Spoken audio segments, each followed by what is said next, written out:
Would anybody be interested in drawing for a place on S&D 3? We have a trustee who's our incumbent who's sick this evening and not able to be here, so she won't be drawing.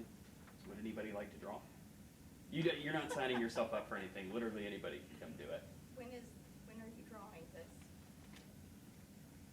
5 minutes. 5 minutes? Yes, right before the meeting. Okay. It would be very helpful. Okay, Thank you. sure. Here. There it is. Yeah. Sorry you came for a meeting and got a job, but No worries. if you wouldn't mind just signing for me right there. Okay. And I don't need your email either. Okay. Well, I don't think you're allowed to do it. Like, I know I can't do it technically, but. I don't think I can. Just to be safe. Thank you very much. I really appreciate you.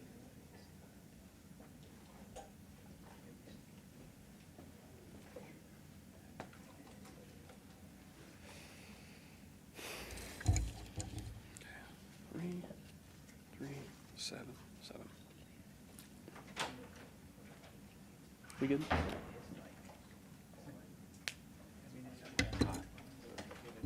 Don't say anything. Huh? Don't say anything. You don't want everybody to. Yes, yeah, not a problem. I'll give Mr. Woolson Hey, how are you? 4 Good to minutes. see you. Shows. You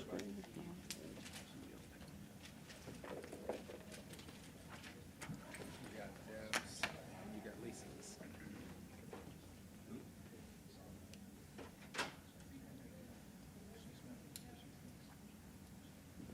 Lisa, do you have a slide you needed to show?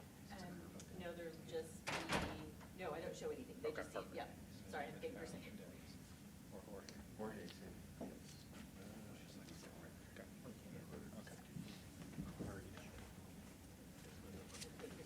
Second guess myself. Thank you.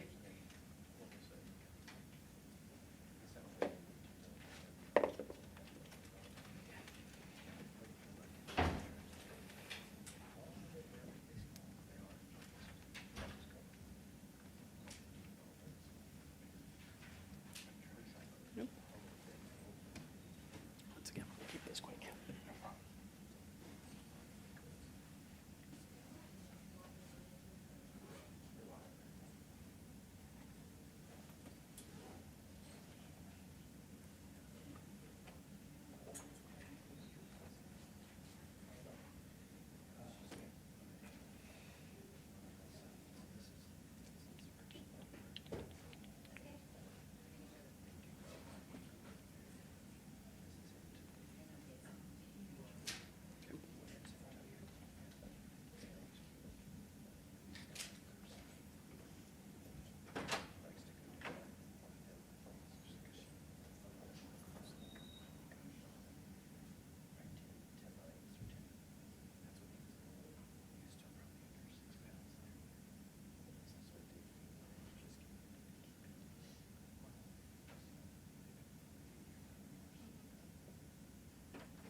Hello, everybody. How's it going? Sir, I didn't have a picture. Are you here for the ballot? How you doing? No, with the Thank you for coming. MEP and farm elections. Sorry about that.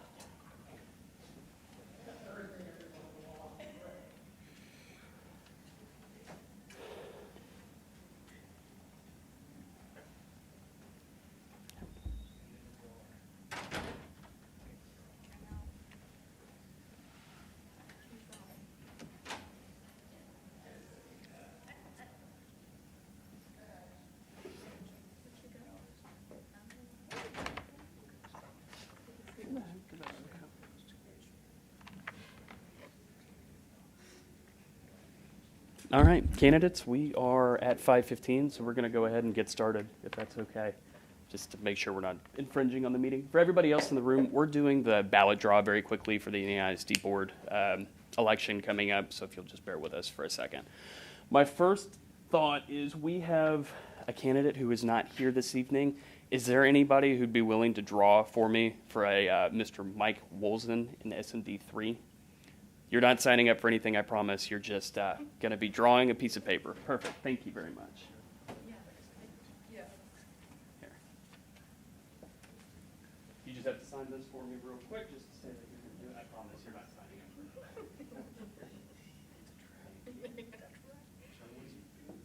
We're drawing for the ballot, the NEISD ballot. Yes, ma'am. This is the spot. My phone's stand right there. So essentially, we're drawing for position on the ballot for the May election. We have to do it by state law. So this isn't part of the meeting. We're just kidding. It's not that great. All righty. Thank you all candidates for attending this evening. This evening we are going to be performing the ballot draw for the May 2nd general election, single member districts 2, 3, and 7. For the record, we have Ms. Caprice Garcia, Ms. Sherry Ettinger in attendance, and we have representatives from 2 of the other folks running for SMD 3. This drawing will be conducted in accordance with Section 52.094 of the Texas Election Code. Notice of this drawing was posted both on our website and the board bulletin outside on February 13th of this year. This evening, we will be drawing for position on the ballot for single-member districts 3 and 7. The election for single-member district 2 is unopposed, thus we will not be drawing for this. For SMDs 3 and 7, there are 2 filed candidates each. I will fold and shuffle 2 tickets reading NEISD SMD 3 ballot place 1 and NEISD SMD 3 ballot place 2. Each candidate will draw a ticket and the number will be your position on the ballot. So I'm happy to show you all. And it'll be the same for SMD 7 as well, except it'll read SMD 7 ballot place 1 and SMD ballot place 2, or 7 ballot place 1. So are we ready to start? Any questions for candidates before? Okay, perfect. So we will start with place 7. If y'all wouldn't mind coming up.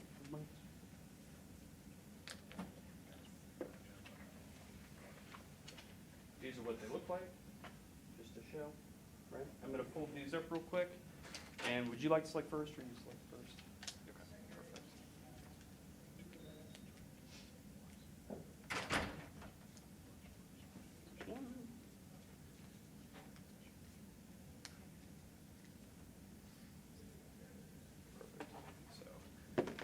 Okay, perfect.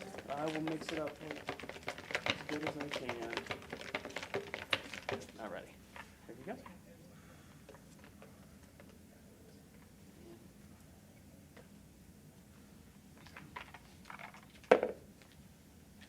Place 2. All righty. And place 1. So I'm going to go ahead and write that down.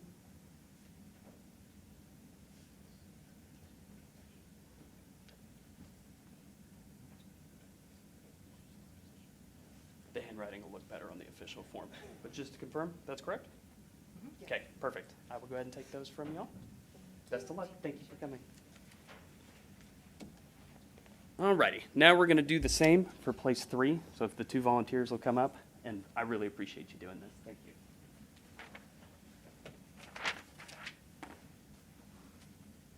So you will be drawing for Mrs. Villarreal, who's our incumbent, and you'll be drawing for Mr. Mike Wolson, who's running as well. So same process. I'm going to fold these up quickly. Here, I guess I need to show you all. Place 1 and 2. Sorry. Big stakes here. All right.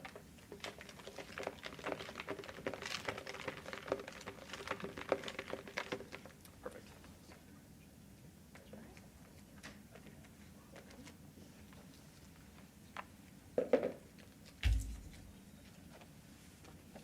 So Mr. Wolzen is going to be place 1.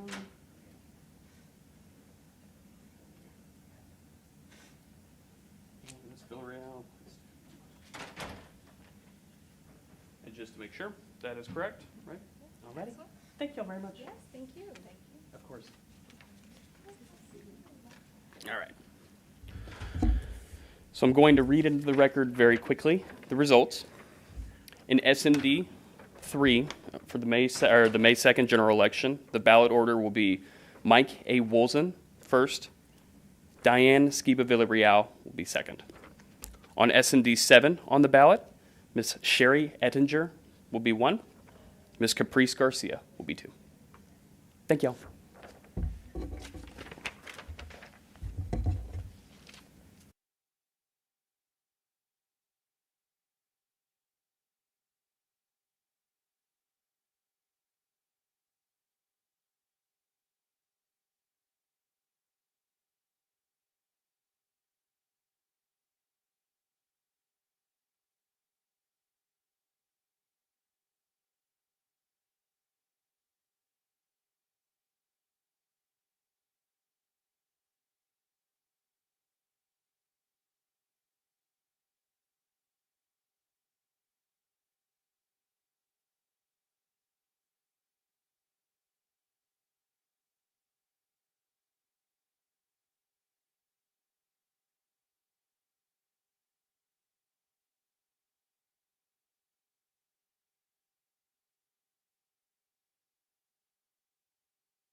I call this meeting of the Northeast Independent School District to order. Let the record show that a quorum of board members is present, that this meeting has been duly called, and that notice of this meeting has been posted in accordance with the Texas Open Meetings Act, Texas Government Code, Chapter 551. And the time is 5:30. And I do want to mention that Mr. Byer and Ms. Villarreal are under the weather tonight and so could not be here, and we wish them a speedy recovery.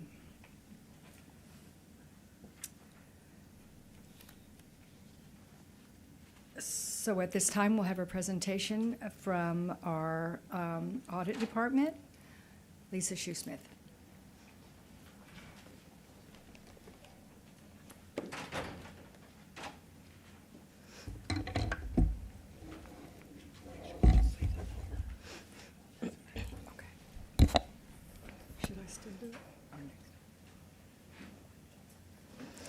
Good evening, trustees, Mr. Jarrett, executive staff and guests. Thank you so much for having me tonight. I'm here to present my quarterly audit update. You'll see in our list we're covering about 6 months worth of information this evening due to a very busy schedule. Totally understand it's finally our time to get together, so I'm looking forward to speaking with you tonight. Over the past 6 months, my team and I have completed 8 audit projects, a total of 62 unannounced campus visits, and that's September through February, so everything we'll talk about is through this month. And we also have a handful of hotline complaints that we have worked on in our department, as well as some different presentations and such. So as we have in the past, I think it's worked well to just go through in order and ask if you have any questions. I've indicated on a couple of the audits where I feel questions will be best served in executive session. I have a feeling, but we'll do our best to talk about everything out here. So I guess without further ado, the first one on the list is an audit that we did back and finished in August, right at the beginning of the school year. A review of the instructional materials adoption process. I was able to send out the reports to y'all, and hopefully you've had a chance to read through and refresh your memory. I know that was a bit ago that you read it for the first time, so any questions about that? Perfect. Alrighty, next on the list, an annual review that we do at the beginning of each school year, and the review of the superintendent's contract, compensation, benefits, expenses, kind of everything that goes along with that contract. So it was a good report this year. Any questions there? I think it's fairly straightforward. Okay. All right. Third on the list was our first campus audit of the year, Jackson Middle School. This campus audit was due to a significant change in key personnel. The principal, AP, and bookkeeper all switched this year. And so we did a thorough review of that campus. Any questions? And I can definitely toggle if we can answer it here or not. Yes, ma'am. Yes, I just had one question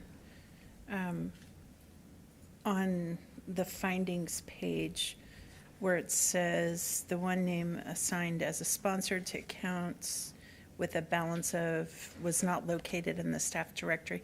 Can you elaborate on that a little bit? I don't quite understand Yes, how ma'am. that works. And Sure thing. It's something a little bit new that you haven't seen in our campus reports before, or campus audit reports. Every campus audit, we do a review of all staff who are sponsors of any type of student account or campus account, to assure that each sponsor, so the teacher, the coach, the administrator that's in charge of that student account or campus account, by law, they have to be a certified employee. It cannot be a paraprofessional running those accounts. So we check to make sure that is true. We look at balances and other things as well. One of the sponsors that was assigned to the account, we did not find their name in the staff listing.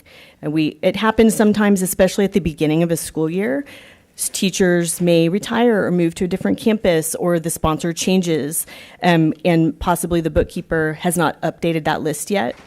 So we thought that was the case. What ended up being is that sponsor got married over the summer and hadn't changed their last name yet. So we worked it out, we figured it out. It just was a, update that needed to happen between HR and their system. So Okay. weird. Yes, ma'am. Okay, that makes more sense. Yes, ma'am. Okay, thank you. And I was going to ask the same question that Ms. Landry did. So that just applies to clubs or organizations that are directly affiliated to the schools. In other words, doesn't apply to boosters or Correct. PTAs or anything like that. As far as the being a certified employee, or Well, just as far as having access to the funds, or I guess I'm just trying to differentiate between if it's student co or something like that, then Sure. it has to be a certified personnel. yes, ma'am, that's correct. But if it's obviously outside of that realm, Right. In then fact, a that's booster different. club, it could not be an employee. And that's not Okay. the polar opposite, essentially. Okay, perfect. So, yes, ma'am, all of those student accounts, a high school will essentially have 200 student and campus funds, activity funds,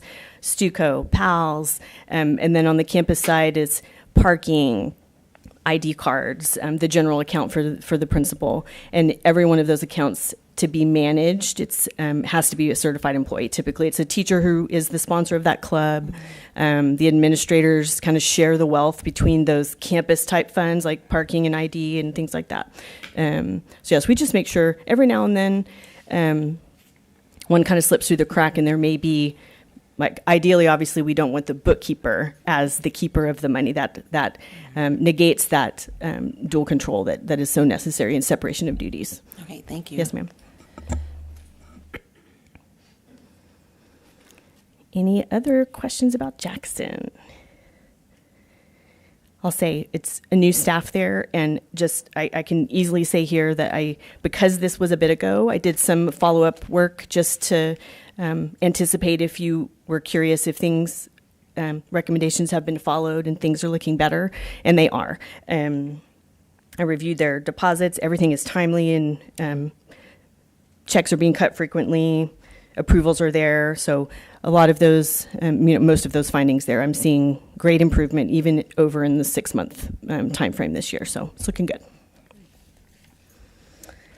Okay, so we can move to the next one. That's our annual P card audit, our purchasing card program. This is a district-wide audit that we do every year, pulling a humongous sample of the millions of dollars that we spend using our P cards, our Amex and Visa cards.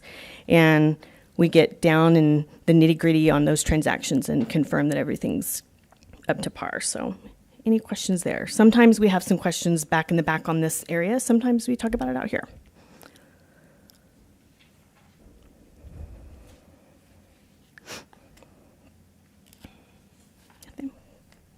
My only notes that I wanted to add, that I wanted to kind of let you know the change. Over the past 5 years, I went back and looked 5 years ago, and our spending on P-Card was $6 million 5 years ago. We're up to $9 million now in a 5-year time frame.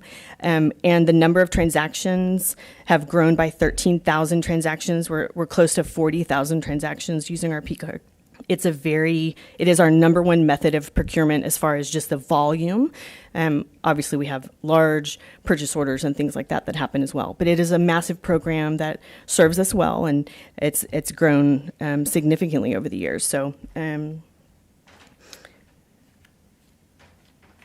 guess that's all my notes. Okay. Yes, ma'am. So is that growth in line with what it should be? You use the word significant. I feel like it's significant, but yes, ma'am. So why is it growing so significantly then, as opposed to other ways to purchase things? I think that it gives, I can't speak fully for the procurement department, but I can give you my opinion as far as why that is the case from my perspective. I think that it gives our campuses and departments, our budget managers, the ability to purchase more quickly, more easily, in a modern way, if you would, with a credit card, using, purchasing things online versus cutting a check and sending it through the mail and things like that. So it's just kind of the state of the union, if you would, as far as how things are procured. We definitely have a whole procurement department that pays with purchase orders and goes through that process as well. It would be interesting to understand if the total spend is significantly different.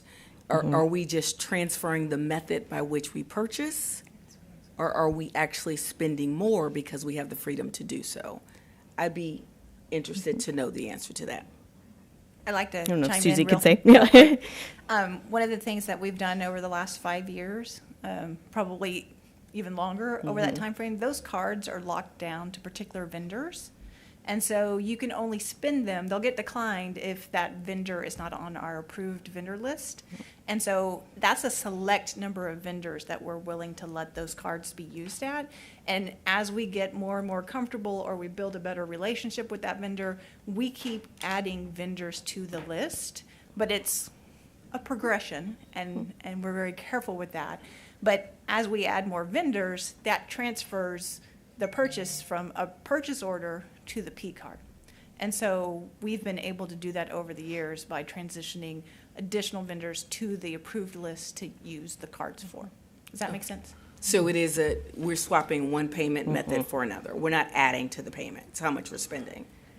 For the budget itself, we haven't been increasing budgets overall. So other funding sources, so it's been about that time frame, we added the student activity funds to be able to use the purchasing card. And so that increased our volume because before then they could only write checks to pay for things. And so when we added those funds in there, that increased the number of transactions too. But it just shifted it from one spending method to another. Okay. Remind me again what the limit is for an individual purchase on a P card? So we have varying ones by department. And so we actually have a spending authorization sheet that limits based off of the unique needs of the campus or the department that has the card. And it would vary from $5 to $5,000, $50,000? Like, what's the upper limit? I do not know off the top of my head, but it is definitely not 50,000. Okay. It's more of that. What I remember most frequently is like 1,500. Okay. So But can I we don't do want this it- for you in your monthly report that we'll be bringing to you guys? Just add that in there as an ask for you, so that way you can see exactly sir. what it is. Because I think what you're asking is we see an increase of $3 million on the P card, do we also see an increase in other areas, which means are we just increasing everywhere? Is that kind of what you're getting at, right? Right. So one, are we increasing the spend, which Yep. I think the answer is no. But then the other thing is, are we bypassing the board? Correct. Because we can now put our P card down to purchase what we want to No, purchase. no, That's ma'am. why I want to know what the limit No, is. ma'am. No. Yeah. We Definitely still not. pull those totals by vendor for all that reporting purpose. You bet. And am I right to think that the P card is a faster method of transaction? Yes, ma'am. So it's definitely advantageous to use that system. Most definitely, yeah. There's many positives, and as anything, there's positive and negative with everything. And so it's the control is in the hands of the spender out there in the department and the campus utilizing that. So therefore, could be said there's a little more risk involved with a P card versus a purchase order that is going through the procurement department, multiple checks and balances throughout the couple of weeks that it takes to have that issued. But yes, it's, I think, a very successful program that everybody uses, and it's worked well, very timely, allows the campuses to utilize their funds quickly. Yep, for sure. And I just want to clarify real quick. So you would like to know what the spend is in total for that person or a person that has a P card, and then for individual purchases as well? I want to know what the max someone yes. can spend on a P card. I'm going back to last year, we had an issue back there with a spend that we spent a little, it got approved, we spent some more, and then there was so I want to make sure, I agree with you, Ms. Chiji, it is much faster, it is more efficient in so many ways. It also sets us up to have some people skirt the system, right? And, and I'm not suggesting that that's happening. I just want to make sure that it doesn't. So I want to understand what's the upper limit that someone could spend, and how are we on a day-to-day, because, I got the card and Amazon's having a sale, right? Like, how do we just make sure that we're not also buying things? And again, I'm remembering what happened. You guys know what I'm talking about, right? And by the time it came to us, it was an issue that everyone said, "Ooh, we should have caught that." So I want to make sure that in our that as we leverage the technology and the speed, we are just prudent with the way we Yes, ma'am. our money. Okay, thank you. Mrs. Landry? And one last question. Sure. Thank you for making me think of this question. Are there different levels of depth that the audit is done in depending on the dollar amount? So if the P card is used, and I'm going to use one of these items on here, for $1,300, and no documents or list of employees benefited from, does that trigger another depth of the audit? Do you look closer, further, or is it just regardless of the dollar amount you're looking at? I see what you mean. Yes, ma'am. So there are multiple tests that we run on every P card transaction. And then there are additional, so all P card transactions get a myriad of questions asked about it, yes or no questions. Did they have a signature from their budget manager saying it was approved prior to purchase? Down the line.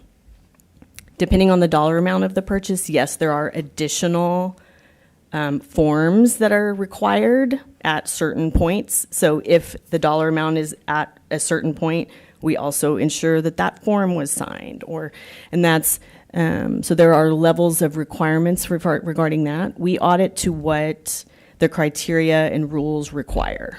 We don't have separate rules that we require as an audit team.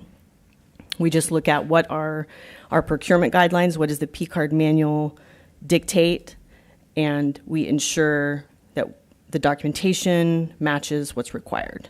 And there are some steps there to different dollar amounts. Yes, ma'am. On the P card side, on purchase orders, checks from campuses, there's kind of a hierarchy of dollar amount with varying levels of separate approvals, forms, and things.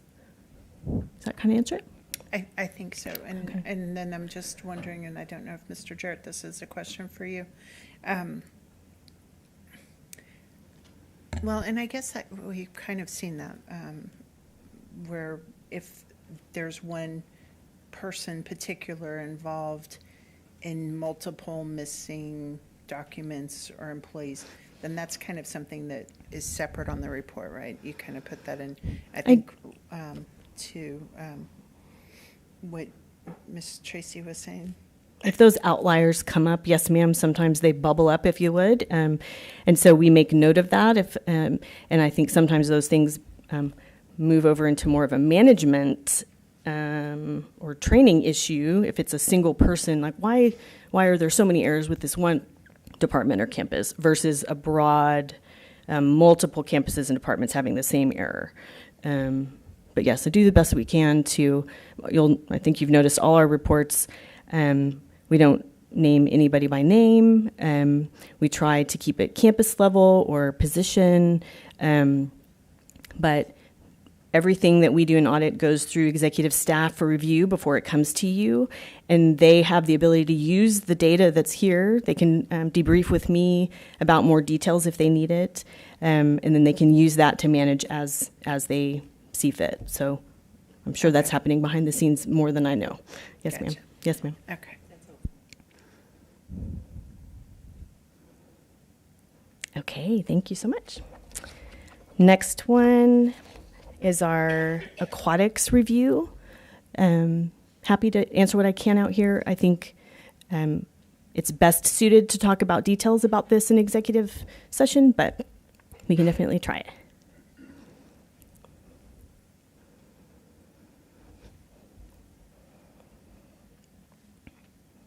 Seeing none right now. Okay.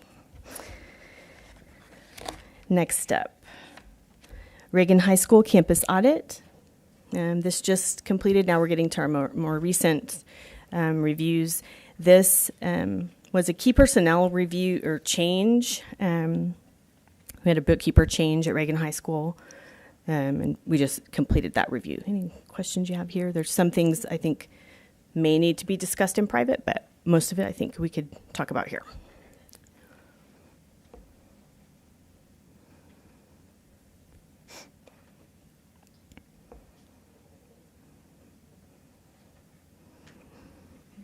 And this time of year is unique. So this is, as you see when you read, this spanned a time frame of 2 separate school years. We try to audit as recent data as possible. And in this case, it was important to, or anytime this time of year where we're looking at something, we want to ensure to provide data about the prior staff as well as current staff if we have that data to compare. I think that's always a good practice. So hopefully you found that helpful. I was able to delineate that in the report to show those 2 separate timeframes, if you would. So, Question? I do. yes, ma'am.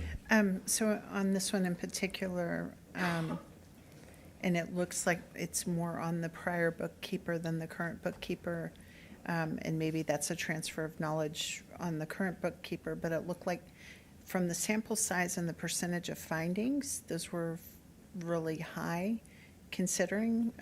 So I'll give an example. In finding 5, transaction not documented on the P card usage log, 33, which was 46% of all transactions that were reviewed, there were a finding on, and that was the prior bookkeeper, and then carrying over to the new bookkeeper, 15, with 15%, so the number's gone down. But I just wonder, is that a transfer of knowledge? When the new one came in, the old habits kind of were passed on to the new position?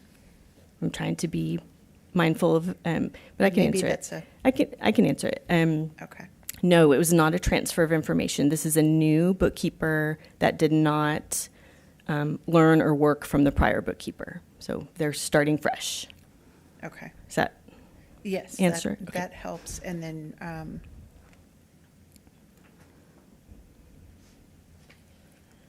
with that high percentage of transactions inaccurate, were we able to gather all the information, put the pieces together and get the big picture, or is that just kind of a... Are you meaning, was the campus able to locate documentation and when you're saying big picture, like the big picture of the prior bookkeeper, why things were the way they were? Mm-hmm. We can speak about that, not out here, unfortunately. Gotcha. I just can't thoroughly answer it because we're speaking about a specific person. Yes, ma'am. Okay. Yeah, happy to, though.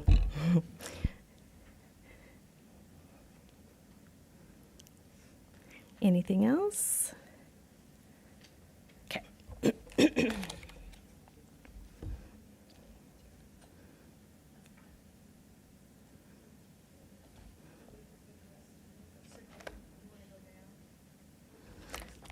There's 2 more on the list, but would you rather just go? Or? Well, I would say complete the list, and then I have those 2 and checked then off. we'll- Yes. Okay, perfect. We'll convene. The next 2, I don't think there'll be very many questions. Next on the list is my annual, the advisory service that I provide to our construction management department regarding their annual wage rates. So just a memo there that I let y'all know that that's something that I work on. It doesn't take much time, but it's a service that we provide my colleagues in the construction management department. Not really an audit per se, but I do want to document that I did that work for them. So. And then last one, just last week was issued. So this is another one of our campus audits. Again, for Tejeda Middle School. This was a key personnel due to a change in the bookkeeper. The bookkeeper retired. The prior bookkeeper retired, and same situation here. We have kind of a split of 2 years, a prior bookkeeper for half the time frame that we looked at, and then the first semester of this school year with the new bookkeeper. I think pretty standard similar, you'll find similar findings happen on campus audits most often.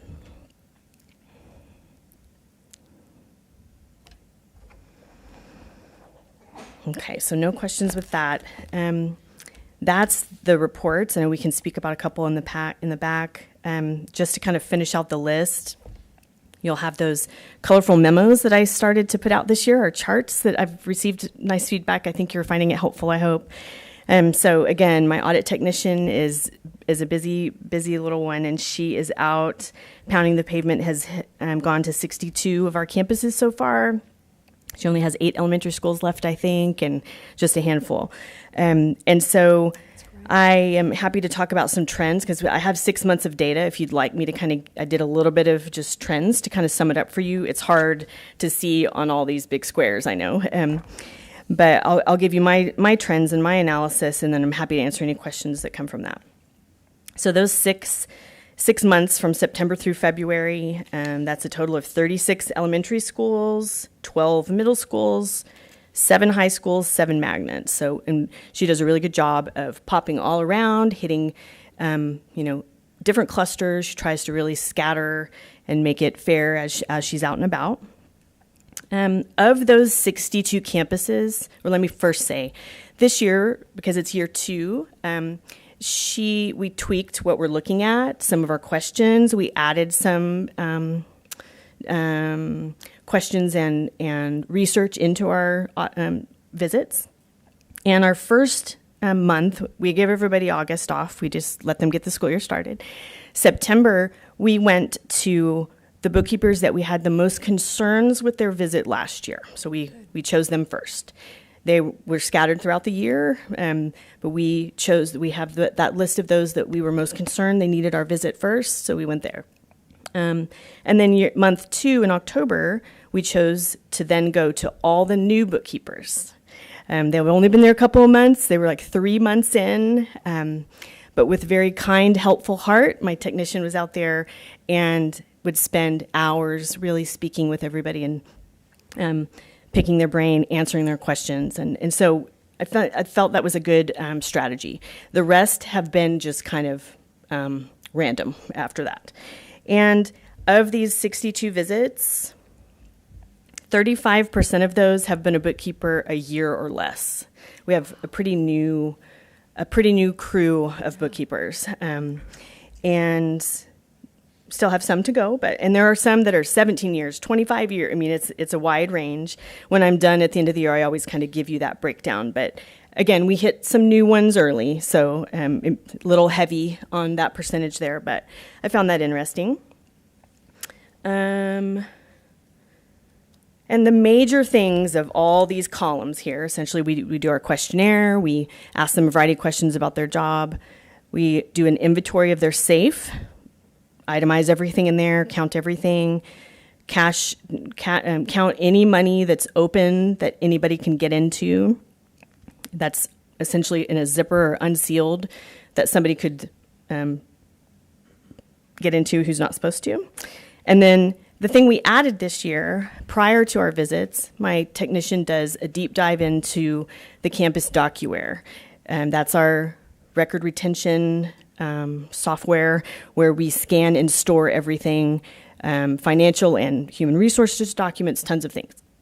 So ahead of time, she goes and pulls a report essentially and looks through to determine, are they scanning their documents and storing their documents, and is there and if not, she has a conversation with them about that to see what they're struggling with and encourage them. And so that's an add-in this year.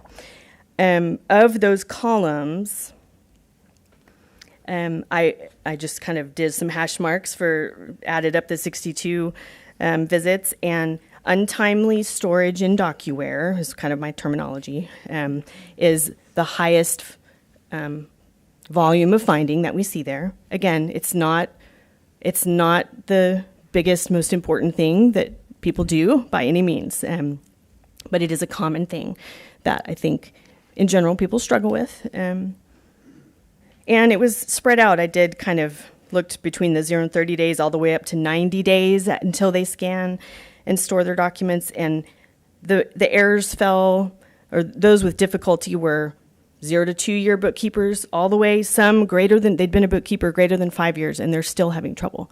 It wasn't just our new ones, I guess, I can put it that way. The second most common struggle is untimely deposits. Again, we're talking about a campus, our bookkeepers that are taking in money, and the expectation is that deposits happen on a weekly basis. So we're auditing to that.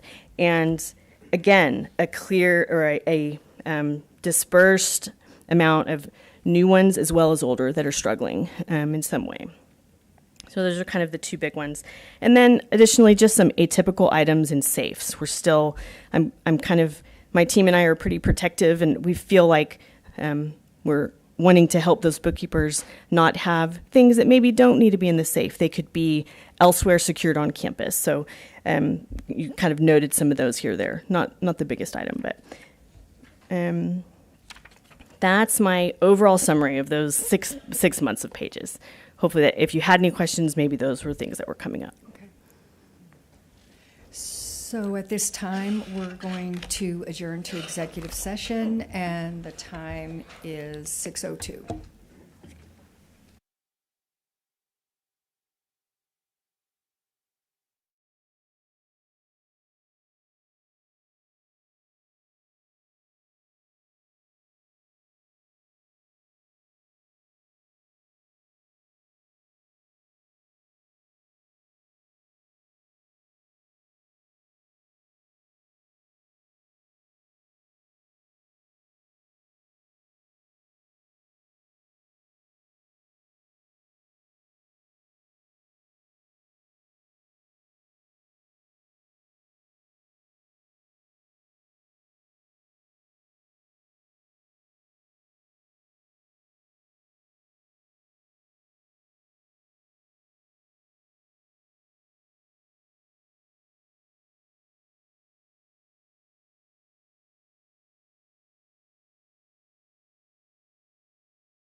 So the board will reconvene at 7:07.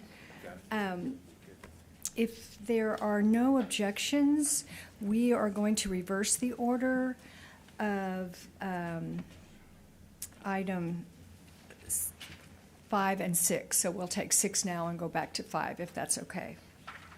So item 6, new business, is that okay? I was looking at the audience. Is that okay with all of you all to reverse that? Do we have to vote on that? I think we have to vote on that. We what? So moved. What? Second. Thank you. Ms. Thompson? Aye. Ms. Chigi, aye. Ms. Cox? Aye. Ms. Thank you, 5-0.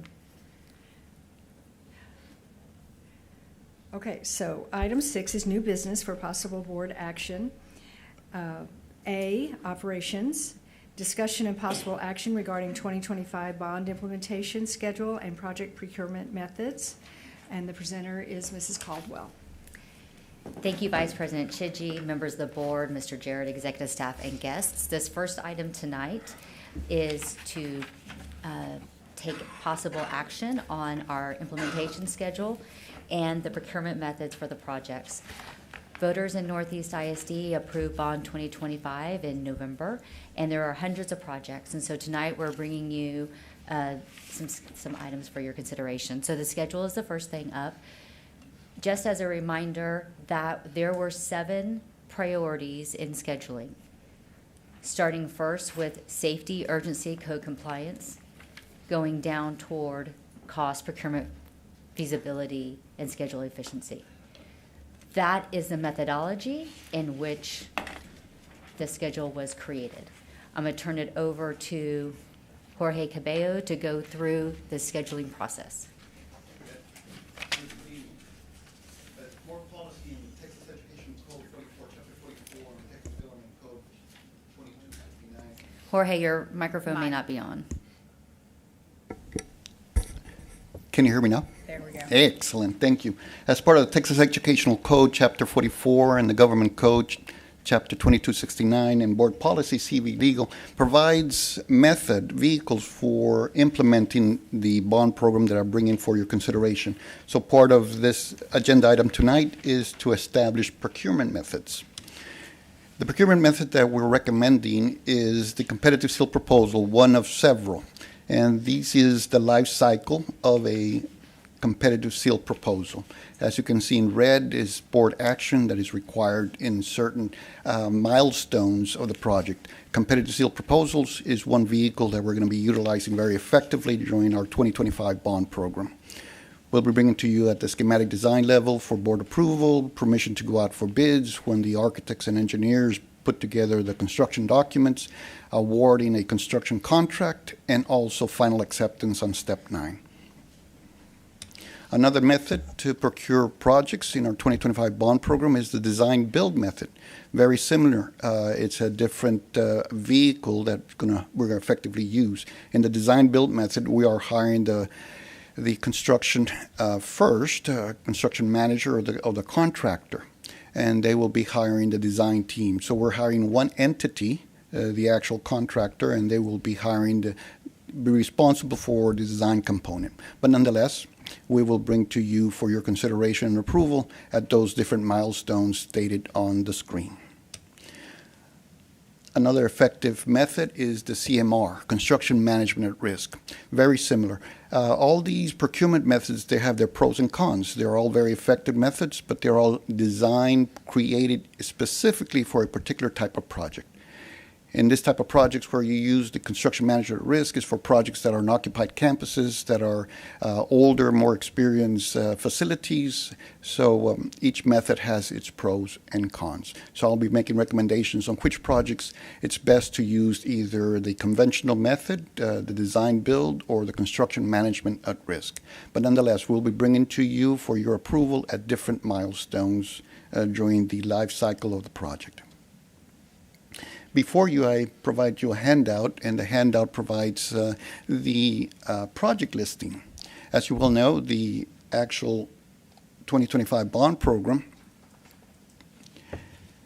had over 260 projects. Every single project is very important, and we're going to treat it very carefully. So in your handout, if you look at the master spreadsheet, it will provide you two things: the budget of the project as well as the procurement method. This is going to be our playbook. This is the actual document we're going to be using that will identify which procurement method. As part of board policy, it is best to determine, it is required by code and board policy to determine the actual procurement method that we're using. So reading left to right on that handout, you will see the project number. This is a project number that I'm assigning. It starts with a letter. It's either Proposition A, Proposition B, or Proposition C. So it starts with a name as Proposition A. If it starts with a C, A, it's a Proposition A. It's 01, 02, all the way down to 76, 77 projects that make up Proposition A. The next one is the priority group, and we'll talk about that. That is in what level of importance we're going to be implementing the project. As I mentioned, every project of the 260 projects are critical or important, but we needed to establish a game plan how we're going to be implementing each of those projects. The procurement method is the fourth column from left to right, followed by the scope. And you will notice, like the project A01 has on the scope BP1, BP2, BP3, and BP4. That stands for Bid Package 1, Bid Package 2, up to Bid Package 4. So in that particular project, which is the R22 chiller replacement project, we're going to be breaking it up into 4 different packages.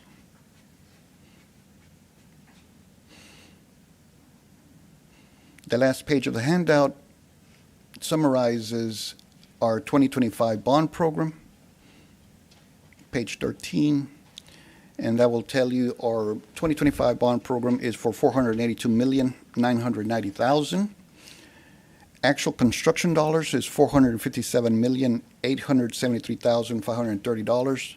And then there are 2 more additional components, which is the project management, the in-house, followed by the global contingency amount, which adds up, those 3 values adds up to our total 2025 bond program that were approved by the board as well as the voters.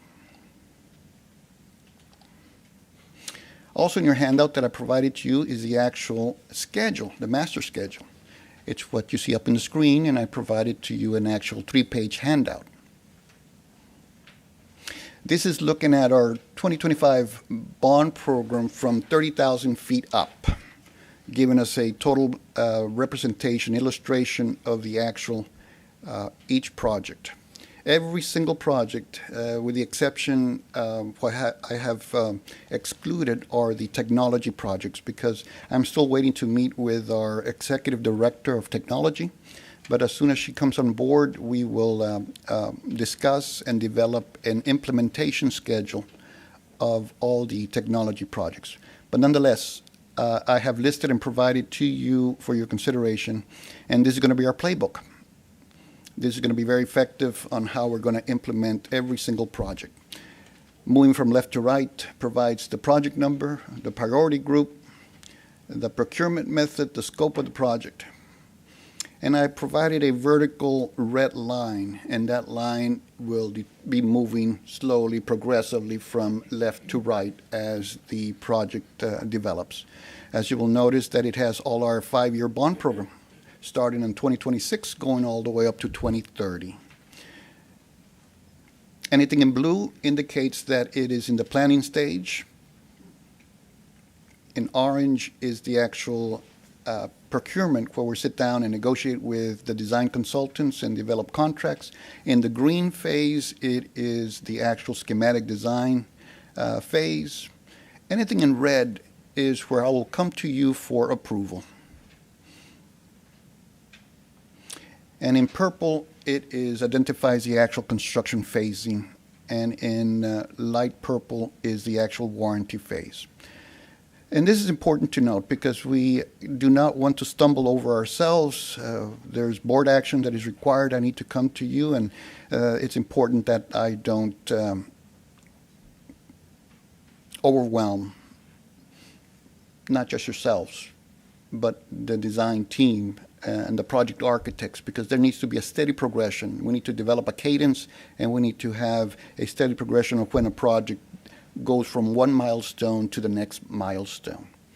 I also don't want to be competing with myself. I don't want to be beating out the same projects or similar projects at the same time in the mid-market. There's a lot of work out there, but I don't want to be competing with myself with having multiple projects, Northeast projects, competing for the availability of subcontractors that are going to be bidding our work. So I have to phase it out in a sequential, logical method, developing a cadence and maintaining that cadence from start to finish. So this is, again, a 30,000 view. This is going to be our playbook that I'll be bringing to you, and also that the CBAC committee is going to be utilizing this particular schedule. So this is the third component, the scope, the budgets, and the schedule that I'll be utilizing to maintain a progressive strategy. I'll take your questions. So on this master schedule, will there be an additional column that will show the status of the project and the percentage complete, and then the spend as well, the project day-to-date spend when you come back for the approvals? Excellent question. Yes, absolutely. I will bring to you what is the status of the project. I will create a very interactive dashboard in our webpage, which will indicate what is the status of the project, what percent completion is, or what percent completion is on the design phase, as well as in the construction phase. Okay, awesome. Thank you. I first want to say thank you for this. And thank you for making it large so that we could easily see. So that it is very, very helpful. I appreciate it. I am slightly concerned that the warranty phase for most of these is not very long. So we're going to spend a significant amount of money for a 1.5-year warranty. Is that standard? Good question. Yes, the standard is 12 months for labor by the general contractor. When they build something, they will represent that project is under warranty for 12 months. Now, there might be special warranties on the actual product itself. For chillers or equipment, they might have a 5-year, a 12-year, a 20-year warranty. That's the manufacturer warranty. Okay. What I stated there is the actual 12 months of the general contractor. Got it. Where they're warranting the labor of the project. Understood. Okay, that's helpful. Thank you. This is also very helpful. Thank you. Help me get comfortable with the total in-house program management budget. What does that mean?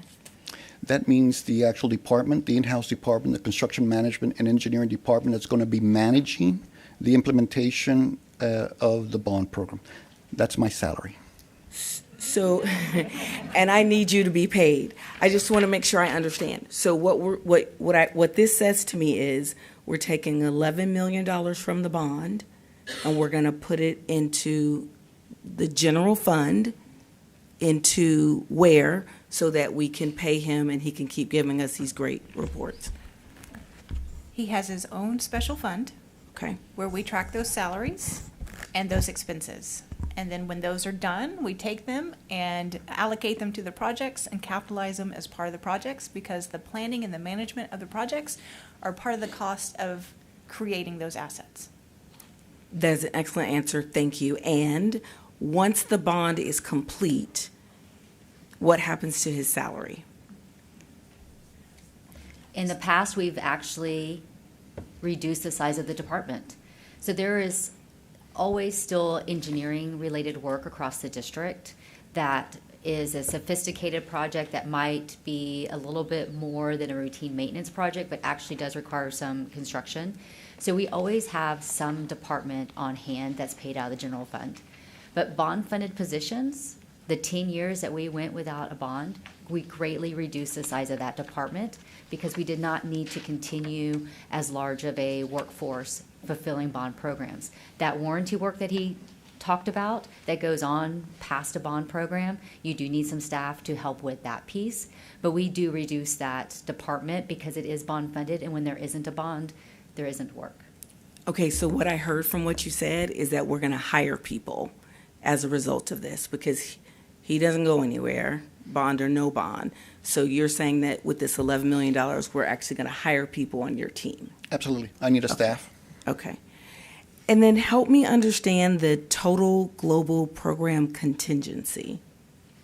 That is a contingency account for unforeseens, Okay. tariffs, inflation, Got it. or unforeseen situations that come arise. If that money is not used, and that money will be highly protected not only by Deb and Susie, it'll be protected by CBAC. Okay. I don't have access to that account. Okay. Okay, that makes sense to me. This may come up in the next thing that you're going to present, but I want to say, and I said this when we met privately,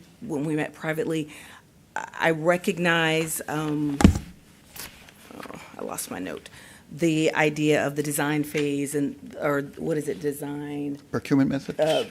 Design, build, and the various ways that we're going to procure. I am greatly concerned that we will have the very same people building and taking advantage of this $400 million that get, and I'm going to put in air quotes, all the contracts. And that those architects and those general contractors will hire the people that they always hire. That is a problem for me.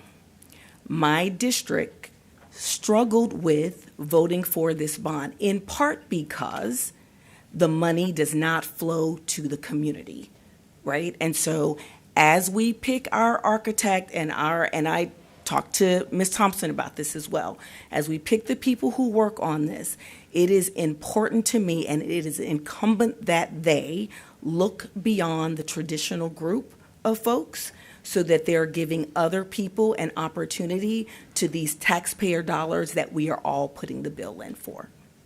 Okay? That will be the next item, Mrs. Shelton. Thank you.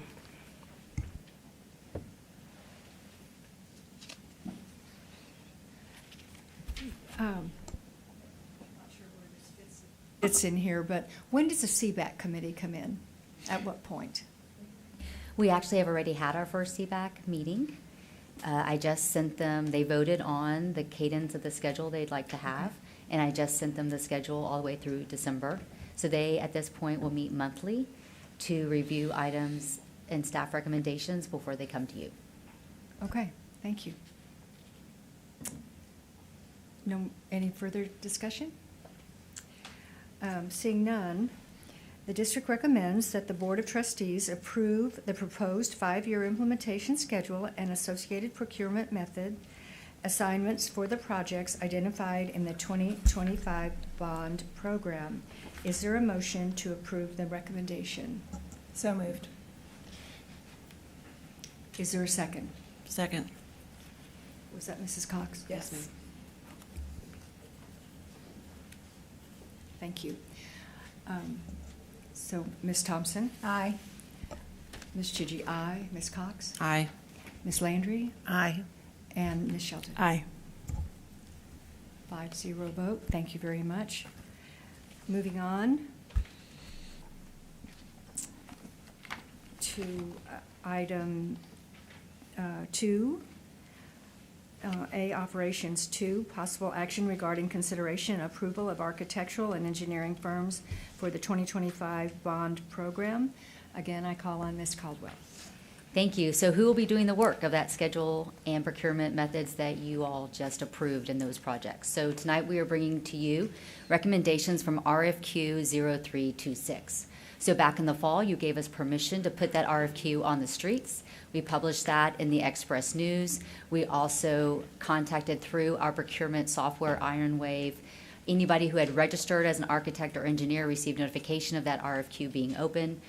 We received statements of qualifications from around our community And there were some minimum qualifications that ensured how we were selecting. They first had to have a local presence of at least 2 years. They had to have a local commitment that they would stay in Bexar County for 6 years to be throughout our bond program, that they were professionally registered for their field, that they had K-12 experience for at least 7 years, and that they carried professional liability insurance. These are the minimum qualifications for the prime architects and engineers that we sought to review. We had a evaluation process. Our evaluation process, which was again articulated in the RFQ that you approved, included a committee that had a member of the Board of Trustees, Mrs. Lisa Thompson, 2 community members who couldn't be with us tonight, but they sent their regrets. They wanted to be in attendance, 2 who had been living in the district for multiple decades, one from Mrs. Landry's area, one from Mrs. Chidgey's area. Both had professional experience that brought a lot of really good input to the committee. We also had staff members, Mr. Cabello, Dr. Barry Lanford from our facility maintenance department.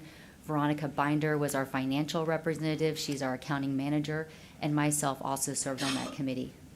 We reviewed those SOQs independently. We all scored for those who met the minimum qualifications. We all scored those independently at home or at work.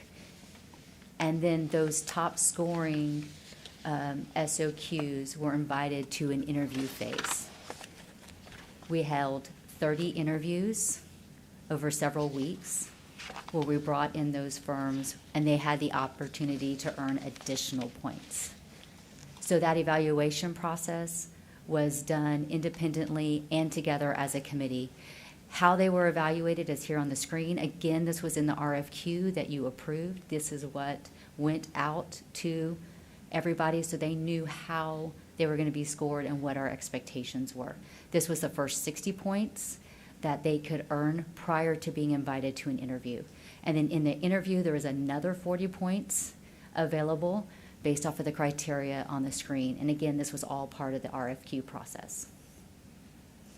So I'm going to turn it over to Jorge to take this next part.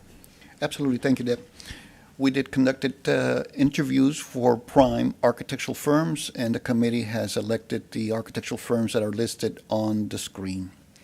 I provided a handout, and the handout further describes the name of the firm, the points that were scored out of the 100 points, going from left to right, the project number that I'm recommending to assign that particular architectural firm, the actual project, the project budget. I need to state for the record that all the architects and engineers who submitted qualification statements, highly qualified. We are very fortunate to live in a community that we have great engineering and architectural firms. It was a very difficult charge by the committee to determine from the wealth of respondents. We had over 70 plus SOQs that the committee members evaluated. But because of the number of projects available, we have to select the best of the best, based on the criteria that we listed on the qualification statements, based on their experience, their reputation, ability to do the work. So our recommendation is to award as a prime architectural consultant the firms listed up on the screen. These are 12 architectural firms and 2 alternate firms. And prime meaning that they are the lead on a project. There certainly will be other architecture work on Bond 2025, but on those projects where an architect is the prime, that these are the firms that would lead that work. And these are firms that have K-12 experience, and one particular firm that we have not used is on the list. When it comes to prime MEP engineering, these are engineering consultants, mechanical, electrical, and plumbing consultants that are going to be prime. There's some projects that require for not an architect, but an engineer to take charge. 8 MEP firms is being brought for your consideration based on the evaluation by the committee, with 1 alternate firm. And the handout has a separate sheet that states the MEP firm, how they rank, the projects that I'm recommending for assignment, the value of the project, and the scope of the project. There are multiple firms that have never done work for the school district that are listed on that particular list. When it comes to civil engineering, there are some multiple projects that will require a civil engineer to be a prime, which means that the district will award a contract to that particular entity, that particular civil engineer, mechanical engineer, or the architect to be the lead. And there are multiple firms that the school district has not worked with, and they were evaluated to be the best of the firm to entertain a contract, to partner with the district. And I have a separate handout. We also created, because there's a great need for consultants, to create a pool of design consultants. And that's a separate handout. I'm recommending for a pool of architectural design firms. Not necessarily prime architectural firms, but these are architectural firms that I'm going to be utilizing to assist the district and partner the district in implementing all the 2025 bond programs. For example, on a design-build format, procurement method, the district is required to have an architect to oversee as a consultant, where I need to hire that particular architect to assist the district, to be an oversight. It's not the district saying that it needs to proceed, it's acceptable. Now we have a third-party, independent, professional, licensed architect overseeing the architect that was hired by the contractor, the design-build contractor. So I'm going to be hiring from that particular pool. On your handout, it has at the very top architectural design consultants. And I'll list them out because it's not showing up on the screen. And it is Alta Architects, Auto Architects, Chesney Morales, Morgan, DeMond Bronscanado, Dunaway, Half, and PBK. These are architectural firms that are going to be part of a pool of consultants that I'm going to be utilizing. When it comes to acoustical, audio, visual design consultants, I've listed 2 firms.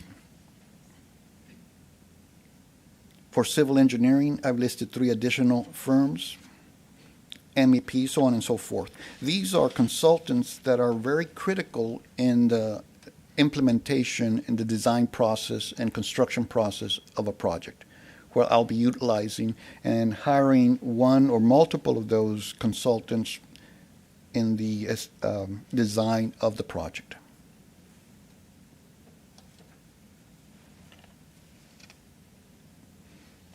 So my recommendation to the board for consideration is to award prime consultants, architectural, MEP, civil, as well as the pool of consultants that is in front of you for your consideration. And also in your packet, you have those evaluation sheets that the committee completed, both that independent review of the SOQs, which is the first section for those 60 points, and then the interview scores of those that were interviewed.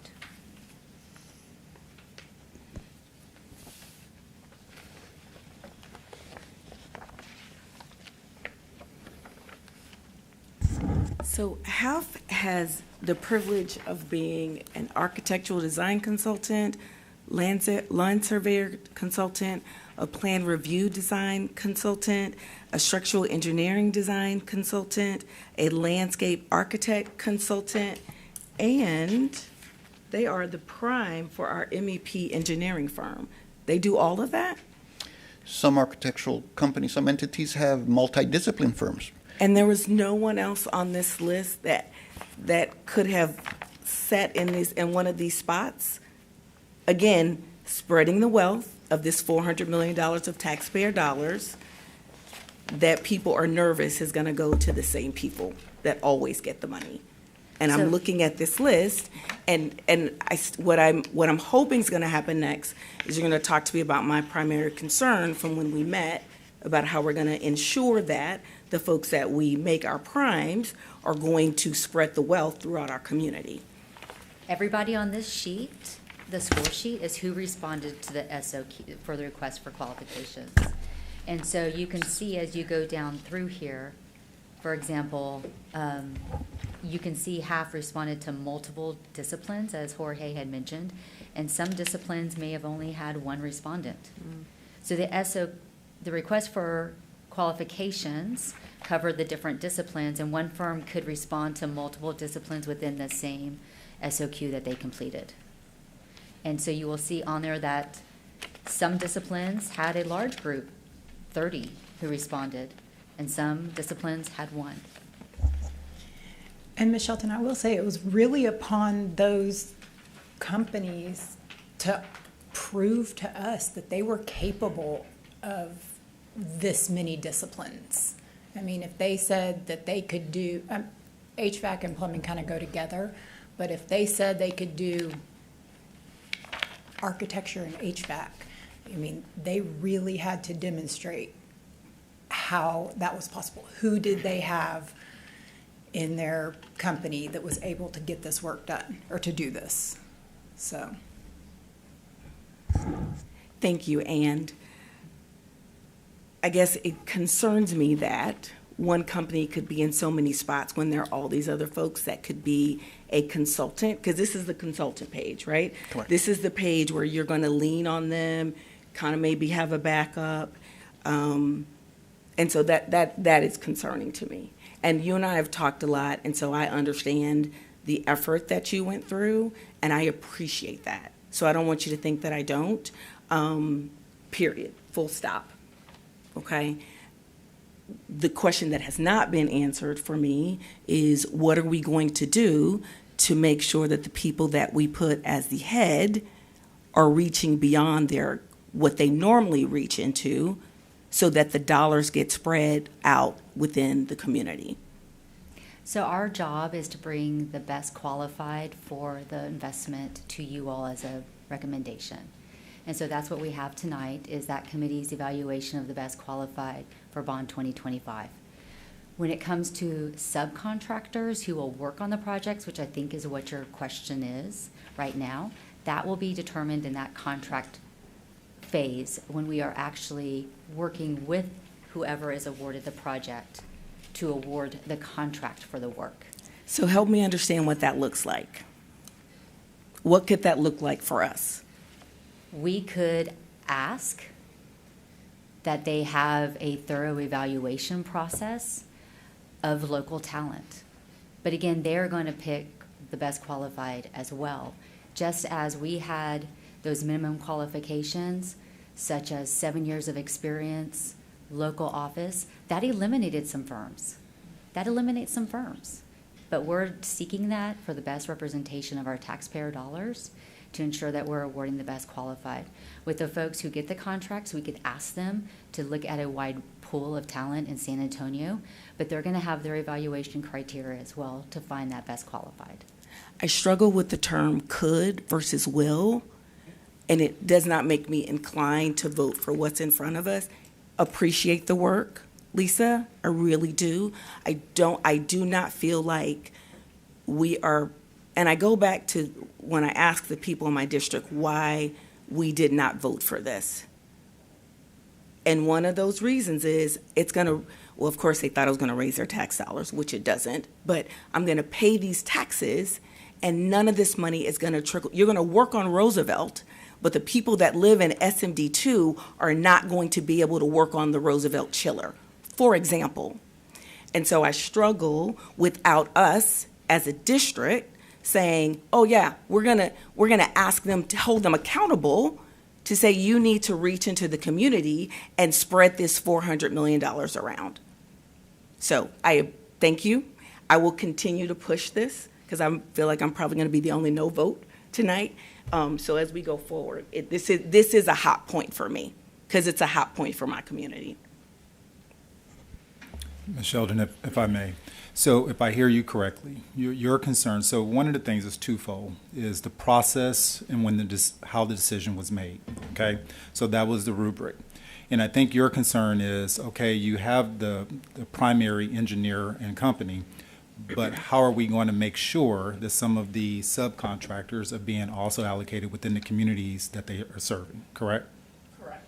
And so I think that's the question. And again, we still got to choose the engineering and architect firm for the projects. But I think as a priority, and I hope Jorge and Ms. Caldwell is hearing what you're saying, is what is our process to ensure that we have open invitation for community members to have access to these jobs? Now, I will say it's extremely important that quality over quantity matters. I've lived through construction as a former principal, and unfortunately, the quality was compromised, and a project that was supposed to take a year ended up taking almost 3. And so the process to get the right engineers and architects are clearly important.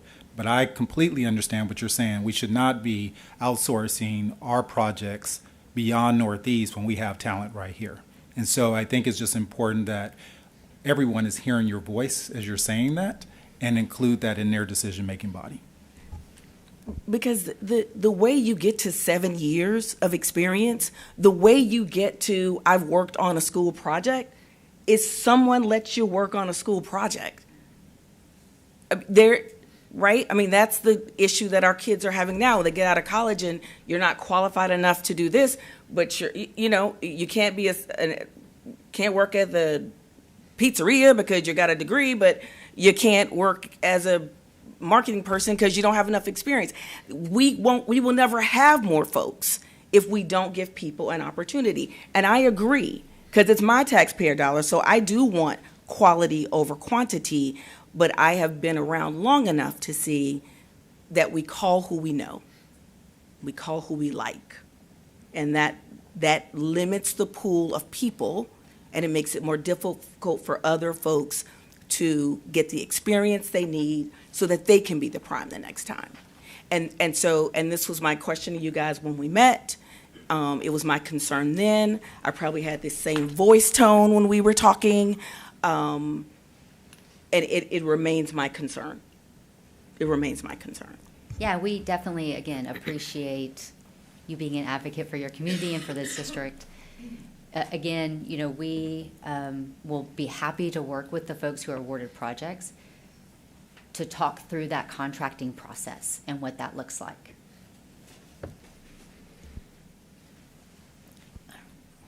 Mrs. Cox? Thank you. I just have 2 quick questions. So just so I understand, these consultants, so if it's a civil engineering design build, are all 3 of those groups working as point of contacts or a second opinion or third opinion? Or is it just 1 out of the 3? Does that make sense? Ms. Cox, can you repeat the question, please? Sure. So the consultant portion of this, so you have kind of the backup team, right, that just is that third eye on what's going on. Are all 3 of those consultants on a particular project, or do you just pick from that group? I'll pick from that group. Okay, thank you. And my second question is, so I'm trying to understand, so we go from a score of 93.3 all the way down to 76.0, also with the fact that the 93.3 got the most money, the biggest project budget. So is that how that worked? That's correct. Okay, great, perfect. Thank you very much.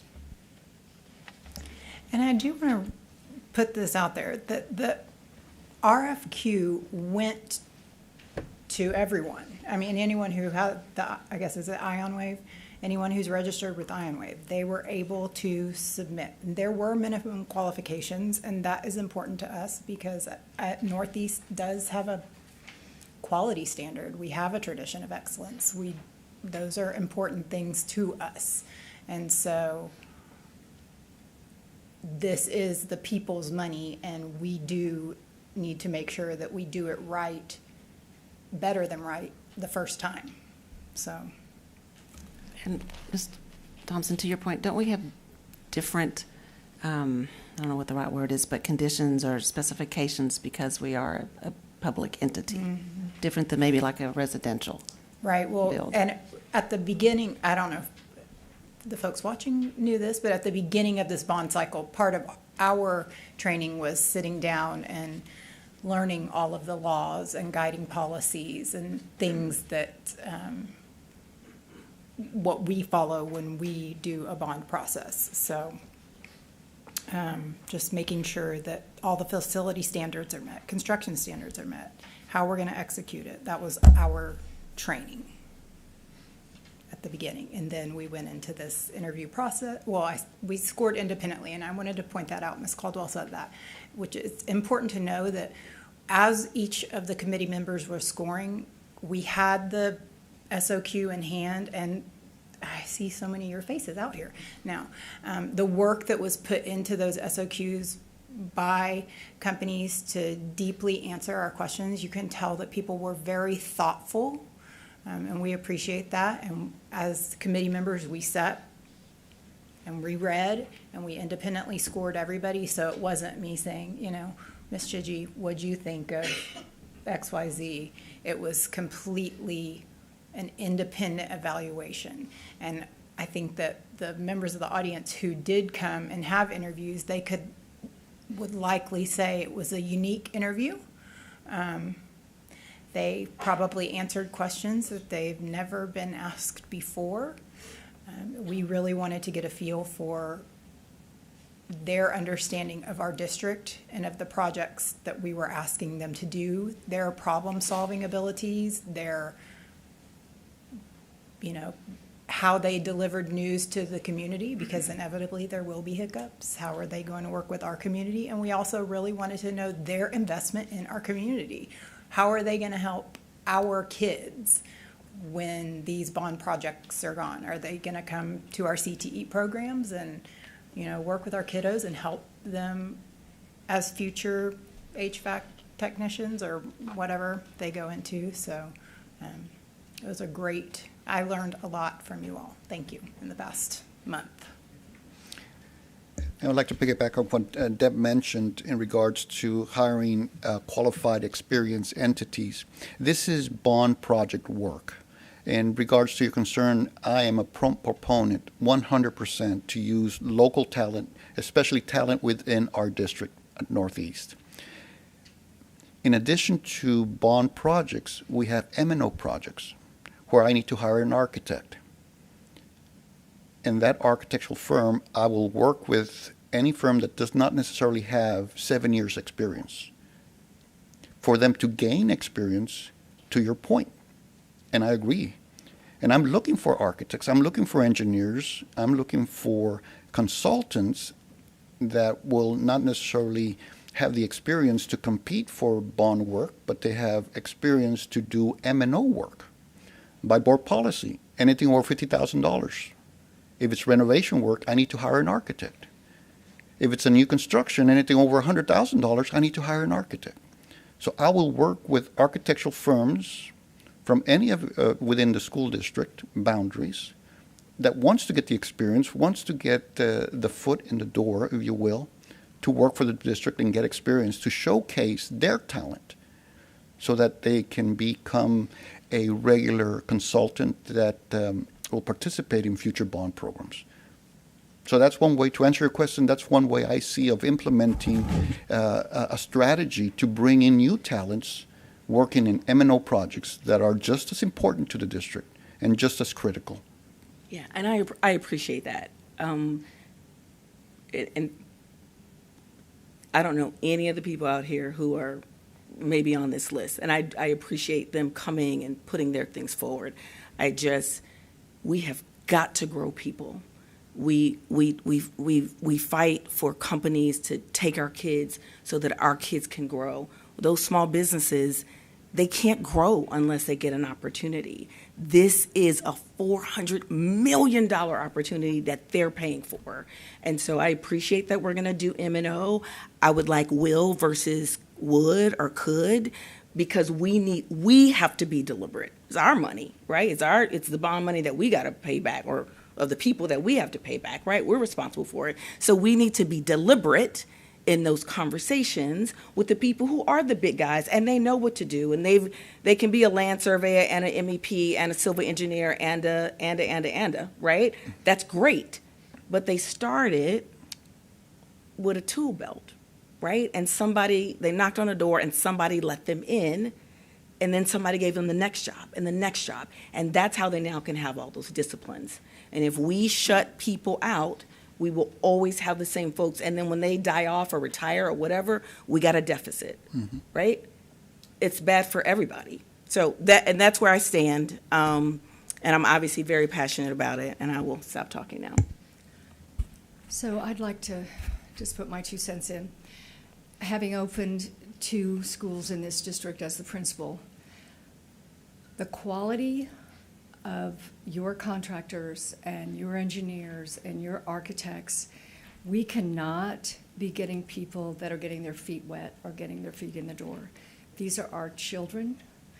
If it's not done on time, we can't let kids in those classrooms, or we can't let kids through those doors, or we don't have air conditioning. The consequences are gigantic. And I am all for the little guy getting his foot in the door. But in a school setting, I think we have to have the best of the best of the best, and I think they have to have had years of experience, and they have had to prove somewhere else, not in our place, that they are the best of the best. And when I look at this rubric, it seems very thorough to me, and I think in Northeast, that's what we're about, is looking for quality. And so I am very supportive in the system, and I appreciate the time and the effort and the people that came and were interested in this and showed that they were worthy of it. So is there more discussion? No? Okay, seeing none. The administrative recommendation is the district recommends that the Board of Trustees approve the list of appointments and project assignments and AE and design consulting firms in support of the 2025 bond program. Do I hear a motion to approve the district recommendation? So moved. Thank you, Mrs. Thompson. Is there a second? Second. So going down the line, Mrs. Thompson, Aye. Mrs. Chigi, aye. Mrs. Cox? Aye. Mrs. Landry? Aye. Mrs. Shelton? Nay. And that's a 4-1 vote. Thank you very much for all of you who attended this evening, and thank you for those of you who served on this committee. Appreciate you. Thank you to Mr. Caballos. And Deb, there was so much work, meticulous work put in by you all, and I appreciate it.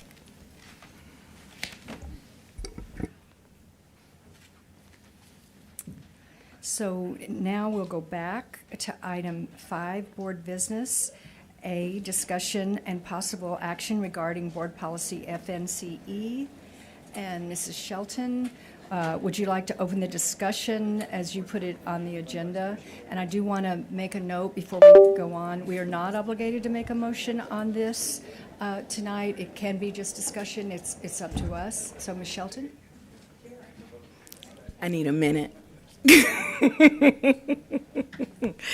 I asked for this to be on the agenda tonight, mostly because I have begun looking at our policy compared to other policies within the state of Texas. Ours is it's well done. It's very well written, but there's some opportunity, I think, based on other policies that we might make some changes to our current personal communication device use. And I just wanted to let you guys know that I'm going to have some notes for possible future action of what our plan or our FNCE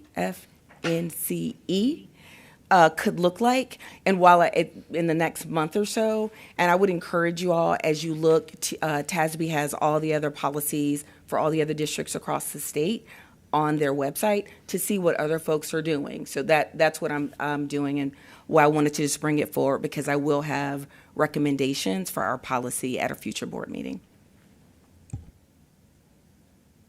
Thank you. Any other discussion? I'm not hearing a motion in that. Is that correct? No. Okay, perfect.